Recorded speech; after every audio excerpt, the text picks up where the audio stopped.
What is the best yerba mate? This question has been haunting me since the moment I first sipped into a mate, and after trying more than 50 brands, I still couldn't name one I would agree to drink for the rest of my life. Except there is a brand that is different.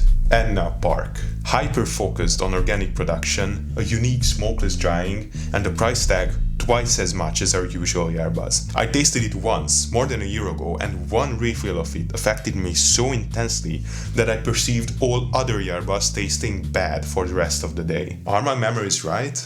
Or was it just a miracle happened to a beginner? Now, it's time to take a closer look at this brand, their background, their production methods, and then finally try Anna Park once again. What makes this yerba special? Or in other words, how is it possible for it to be chosen over much cheaper brands by many materos worldwide?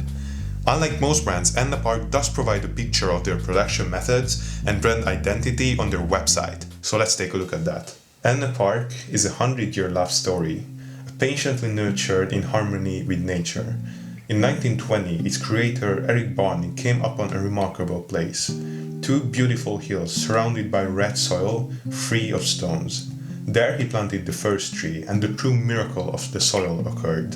Leaves grew with exceptional properties, naturally energizing and antioxidant, rich in vitamins and minerals. So that rock-free hill is actually quite good when you want to plant mate, because the trees can extend their roots deep down the soil and extract nutrients from those nutrient-rich layers. Also, the harvest takes place every 2 years, which is not very exceptional, like many brands still do it that way, but also modern plantations harvest trees every single year.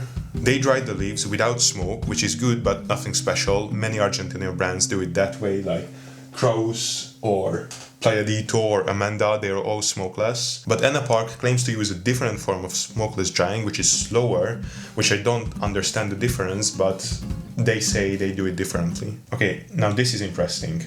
So they do not use herbicide, pesticides, fungicides. Instead, they use different plants to bait the pests and to repel them. That is very interesting. It's basically a permaculture that they grow these yerba mate trees in. They do this drip irrigation, so they basically water the trees from local streams, which is like way more closer to natural.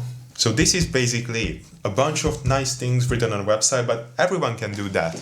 So now, let's see if Anna Park is actually as good as they're hyping it. First of all, this packaging is beautiful, like it's S tier. The smell is a strange one, because I smell nothing when I sip into this, only the packaging paper. The cut is a mix of coarser and finer grinded leaves with pieces of stems, basically undistinguishable from other Argentinian yerbas like Cruz de Manta.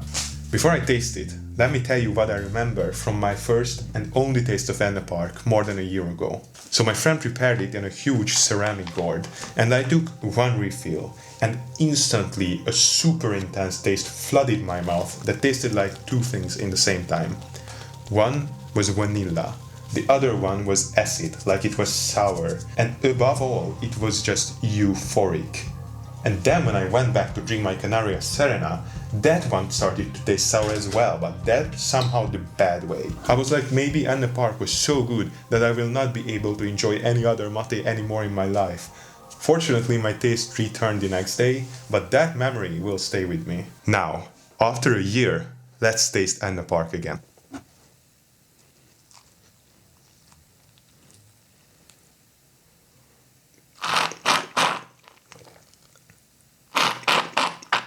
I feel basically nothing. So what I might be facing here is that this is a very little processed yerba, and it takes time to actually start to extract the flavors. But I have to do a few more refills to be sure. Right now I changed two things. I took the temperature down from 70 to 65 degrees Celsius, and I've been sipping this refill for 30 seconds or so. So let's see if that changes anything.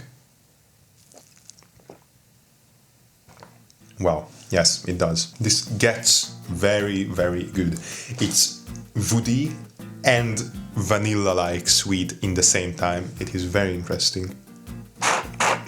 Yeah, I will stick with the 65 degrees Celsius with this one and steep for a longer time again.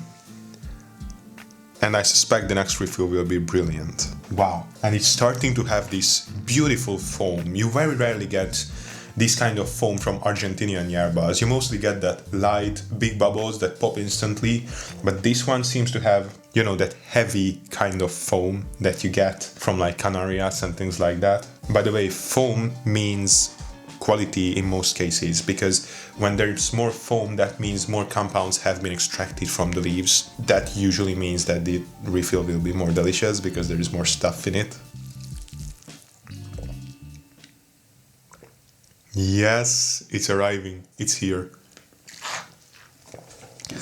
Wow.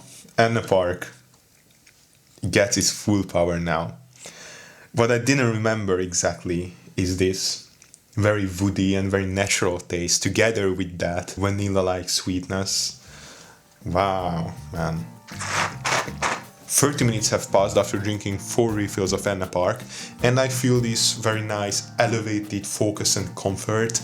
Honestly, one of the cleanest effects I've ever gotten from a mate. So, is Anna Park the best yerba mate? Well, if you know how to unlock its power so you drink it between 65 to 70 degrees Celsius and you don't get scared if it tastes blunt for the first 3 refills, it gets you a level of mate satisfaction that is unparalleled.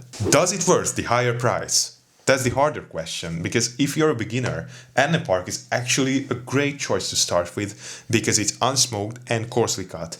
But the complexity it has, you likely would not be able to appreciate as a beginner. In that case, a much better choice for you is Kraus Organica. This yerba tastes very similar to Anna Park and is actually much cheaper. However, if you're an experienced matero, having Anna Park in your cycle is a great decision for 2 reasons. One is that it's actually that good. 2 is that if you're buying Anna Park, you're supporting a form of mate production that actually works together with nature and doesn't lead to quality degrading mass production in the future. If the price is too high for you for regular buying, I understand that, but I'd still say that it's worth trying Anna Park at least once in your life. If you enjoyed this kind of content where I do a deep dive into a brand, let me know in the comments and also tell me what brand you want to see in a similar video. Thanks for watching and see you in a different Mateverse.